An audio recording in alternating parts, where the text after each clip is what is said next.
সুপ্রিয় চাকরি প্রত্যাশী বন্ধুরা, আপনাদের সবাইকে স্বাগতম জানাচ্ছি। আজকে আমরা আলোচনা করব চট্টগ্রাম সিটি কর্পোরেশনের উপসহকারী প্রকৌশলী পুরো এর প্রশ্ন সমাধান নিয়ে, যেটা 24শে এপ্রিল 2026 তারিখে অনুষ্ঠিত হলো। তা আমাদের চ্যানেল জব এক্সাম মেট ভিডিও, আমাদের চ্যানেলে তৃতীয় এবং চতুর্থ শ্রেণীর অনলাইন চাকরি প্রস্তুতির লিখিত অনলাইন কোর্স চালু রয়েছে। আপনারা আগ্রহী থাকলে স্ক্রিনে দেখানো নম্বরে আমাদের সঙ্গে যোগাযোগ করতে পারেন। তে শুরুতেই আমরা শুরু করব বাংলা দিয়ে। তো বাংলায় প্রথমে বলছে যে বাংলায় পারিভাষিক শব্দ লিখুন। ইংরেজিতে কিছু শব্দ দেওয়া ছিল, যেটা বাংলায় পারিভাষিক শব্দ লিখতে হবে। পারিভাষিক শব্দ অর্থ হচ্ছে এটার ডেফিনেশনটা লিখতে হবে। প্রথমটা ছিল অ্যাস্থেটিক্স, এটার অর্থ হচ্ছে নন্দন তত্ত্ব। ফোরকাস্ট, এটার অর্থ পূর্বাভাস। গভর্নমেন্ট সার্কুলার মানে সরকারি পরিপত্র। হ্যান্ডবুক অর্থ পুস্তিকা। এবং মাল্টিলিঙ্গুয়াল অর্থ হচ্ছে বহুভাষিক। 2 নম্বর বলছে যে বাংলায় অনুবাদ করুন। It's to books that I owe everything that is good in me.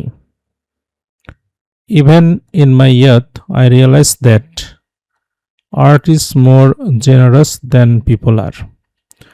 I am a book lover. Each one of them seems miracle to me. And author, the magician. I am unable to speak of books without using the deepest emotion and joyous enthusiasm. That may seem ridiculous, but it's the truth. এখানে ওনারা বলছে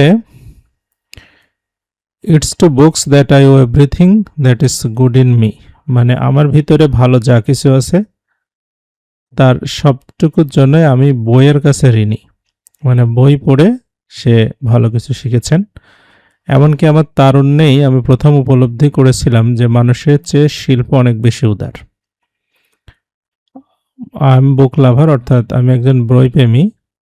প্রতিটি বই আমার কাছে অলৌকিক ঘটনা এবং লেখককে মনে হয় একজন জাদুকর। গভীর আবেগ ও আনন্দঘন উদ্দীপনা ছাড়া বই নিয়ে কথা বলা আমার পক্ষে অসম্ভব। বিষয়টি হাস্যকর মনে হতে পারে, কিন্তু এটাই সত্য। এরপরে ইংলিশে চলে যাব। প্রথমে বলছে write the synonym or antonym of the following words as detected. তো প্রথমটা ছিল ম্যাটিকুলাস। ম্যাটিকুলাস অর্থ হচ্ছে অতি সতর্ক বা খুঁতখুঁতে। এটা সিনোনিম হবে হচ্ছে স্ক্রুপুলাস, প্রিসাইজ, কেয়ারফুল। রেজিলেন্ট, এটার অর্থ হচ্ছে মানে কষ্ট সহিষ্ণু বা ইনইলাস্টিক, যেটা স্থিতিস্থাপক। এবং হচ্ছে যেটা টলারেট করতে পারে বেশি। এটার অ্যান্টোনিয়াম মানে যে সহজেই ভেঙে পড়ে, ভালনারেবল, উইক বা ফ্র্যাজাইল। অ্যাম্বিগুয়াস, এটার অর্থ হচ্ছে অস্পষ্ট বা দ্ব্যর্থবোধক। এটা সিনোনিমাস হবে ভেগ, মানে অপরিষ্কার বা অবস্কিউর বা আনসার্টেন। এক্সারবেট, এটার অর্থ হচ্ছে পরিস্থিতি আরও খারাপ করা। এটার অ্যান্টোনিয়াম লিখতে হবে। অ্যালিভিয়েট মানে প্রশমন করা, মিটিগেট মানে প্রশমন করা বা ইমপ্রুভ করা। প্রিভ্যালেন্ট অর্থ হচ্ছে প্রচলিত। এটা সিনোনিম হবে ওয়াইড স্প্রেড, কমন বা ডমিনেন্ট। 2 নম্বর বলছে translate the following passage into English.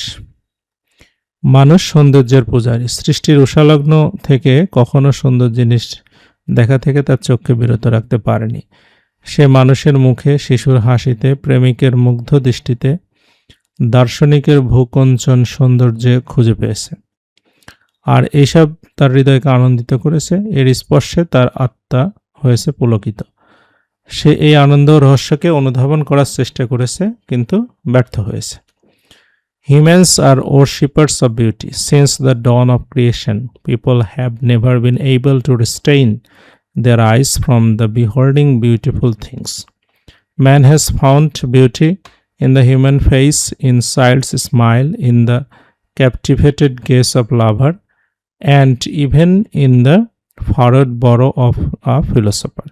All these have brought joy to his heart, and at the touch, his soul has been thrilled. he has tried to comprehend this joy and mystery, yet he has failed. এরপরে আমরা চলে যাব হচ্ছে গণিতে। তো প্রথম প্রশ্নটা ছিল যে ডিসেম্বর মাস পর্যন্ত এ এবং বি এর বেতনের অনুপাত ছিল হচ্ছে 3:5।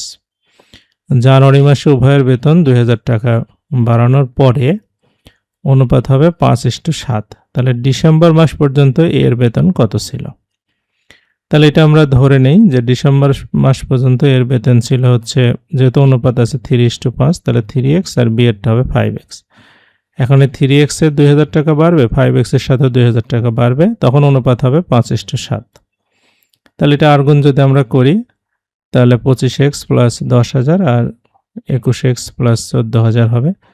তাহলে 4x ইকুয়াল টু 4,000, মানে x এর মান হবে 1000। তাহলে এর বেতন ছিল 3x, তাহলে 3 আর 1000 গুণ করলে 3000। তো এটাই হচ্ছে উত্তর। 2 নম্বর প্রশ্ন ছিল যে একটি ট্রাপিজিয়ামের ভূমীয় উচ্চতা যথাক্রমে 8 সেন্টিমিটার, 60 সেন্টিমিটার। ট্রাপিজিয়ামের ক্ষেত্রফল হচ্ছে 28 বর্গ সেন্টিমিটার হলে ভূমির বিপরীত বাহুর দৈর্ঘ্য কত? আচ্ছা, তা আমরা ভূমির বিপরীত বাহুর দৈর্ঘ্যটা ধরে নেই যে 1 সেন্টিমিটার। আমরা জানি ট্রাপিজিয়ামের ক্ষেত্রফল হচ্ছে হাফ প্লাস 2 বাহু যোগ করতে হবে 8 প্লাস x, তার সাথে উচ্চতা গুণ ইকুয়াল টু 28। তাহলে 2 দিয়ে কাটলে 4 কে 2 হবে, আবার 2 দিয়ে 28 কে ভাগ করে দিলে 14 হবে। তাহলে x এর মানটা হচ্ছে 6, মানে ভূমির বিপরীত বাহুর দৈর্ঘ্য হবে হচ্ছে 6 সেন্টিমিটার। আচ্ছা, 3 নম্বর প্রশ্ন ছিল যে একটি চাকা 2 কিলোমিটার পথ অতিক্রম করতে 50 বার ঘুরে চাকাটির ডায়ামিটার কত? ডায়ামিটার মানে হচ্ছে ব্যাস। তাহলে আমরা এখানে 2 কিলোমিটার মানে 2000 মিটার। আমরা জানি বৃত্তের চাকা মানে চাকা আর কি যদি একবার ঘুরে তাহলে বৃত্তের পরিধির সমান যাবে। তাহলে চাকাটি পরিধি হবে কত? 50 দিয়ে ভাগ করলে 40 মিটার। তা এই হচ্ছে মানে 40 মিটার প্রতিবার ঘুরে, একবার ঘুরলে 40 মিটার করে যাবে, 50 বারে সে 2000 মিটার যাবে। এইটাই হচ্ছে তার পরিধি। তাহলে বৃত্তের ডায়ামিটার বা ব্যাস, চাকার ব্যাস যদি 2r হয় তাহলে পরিধি হবে 2πr। এই 2πr সমান সমান হচ্ছে 40। তাহলে আমরা ব্যাস বের করব, তাহলে 40কে পাই দিয়ে ভাগ করলে হবে, পায়ের মান আমরা 22/7 বসাবো। তাহলে এটা ভাগ করে দিলে আমার 12.73 মিটার প্রায়, এটাই হচ্ছে উত্তর। এরপরে বিষয় ভিত্তিক মানে ইঞ্জিনিয়ারিং বিষয়ে কিছু প্রশ্ন ছিল। তো এই প্রশ্নগুলো আমি আসলে টেকনিক্যাল প্রশ্ন, এগুলো সলভ করি নাই। এই প্রশ্নের পিডিএফও দেওয়া থাকবে আমাদের কমেন্ট বক্সে, আপনারা সেখান থেকে নিতে পারবেন। পূর্ণরূপ ছিল, প্রথমটা ছিল হচ্ছে American association of state highway and transportation officials, AASSTO। ASTM হচ্ছে American society for testing and materials. RTKGPS, এটা হচ্ছে real time kinetic global positioning system. WMM wet mix macadam. আরও 2টা মানে আপনার 3টা ছিল টেকনিক্যাল প্রশ্ন, সেগুলো আমরা সলভ করি নাই। এরপর আমরা সাধারণ জ্ঞানে চলে যাব। প্রথম বলছে বাংলাদেশে মেট্রো রেল চালু হয় কবে? 28 ডিসেম্বর 2022। বিশ্ব স্বাস্থ্য সংস্থা প্রতিষ্ঠিত হয় 1948 সালে 7 এপ্রিল। বাংলাদেশের সংবিধানের তফসিল কয়টা? 7টা। বাংলাদেশের বৃহত্তম দ্বীপ মানে বিশ্বের বৃহত্তম দ্বীপপুঞ্জ কোনটা? এটা ইন্দোনেশিয়া হবে। বাংলাদেশের সর্বোচ্চ আইন প্রণয়নকারী সংস্থা জাতীয় সংসদ। ব্রিক্সের ব্যাংকের নাম কি? New development bank. বাংলাদেশের জাতীয় বাজেটে অনুমোদন করে কে? এটা হচ্ছে জাতীয় সংসদ। এবং বিশ্বের বৃহত্তম রিজার্ভ মুদ্রা কোনটি? 8 নম্বর বলছে বিশ্বের বৃহত্তম রিজার্ভ মুদ্রা কোনটি? এটা US ডলার। 9 নম্বর হচ্ছে বিশ্ব স্বাস্থ্য দিবস কবে পালিত হয়? 7 এপ্রিল। কিয়োটো প্রোটোকল কিসের বিষয়ে? এটা জলবায়ু পরিবর্তন এবং উষ্ণতা রোধ বিষয়ক আন্তর্জাতিক চুক্তি। তো এই ছিল আজকের প্রশ্নের সমাধান। ভালো লাগে লাইক, কমেন্ট, শেয়ার, সাবস্ক্রাইব করবেন এবং অনলাইন কোর্সে অংশগ্রহণ করতে চাইলে আমাদের সঙ্গে যোগাযোগ করতে পারেন। এতক্ষণ সাথে থাকার জন্য আপনাদের সবাইকে অসংখ্য ধন্যবাদ।